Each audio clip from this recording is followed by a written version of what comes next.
কেমন লাগতেছে রাজশাহী? রাজশাহী এসে অনেক ভালো লাগতেছে ভাইয়া। তাই? রাজশাহী প্রকৃতি অনেক সুন্দর। বাংলাদেশের প্রকৃতির মধ্যে রাজশাহীটা হচ্ছে খুব সুন্দর একটা প্রকৃতি।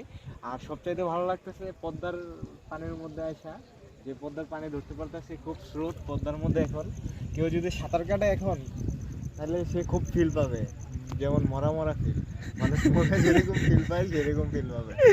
এই যে দেখেন পদ্মা নদী, আমরা পদ্মার সামনে আছি, এপাশে ইন্ডিয়া, আর পদ্মার উপরে হচ্ছে ইন্ডিয়া। আমরা এই যে আমাদের বড় ভাই জুবাইর ভাই। ভাই আপনি বস। কিছু বলবেন?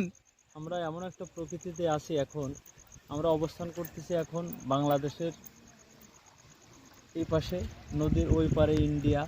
এটাও একটা বিশাল ব্যাপার, যেহেতু ওদের সাথে আমাদের সম্পর্কটা খুব বেশি ভালো, খুব বেশি খারাপ বলা যাবে না, তারপরে বলতে হবে যে না, সে প্রতিবেশী, প্রতিবেশী হিসেবে সে ভালো।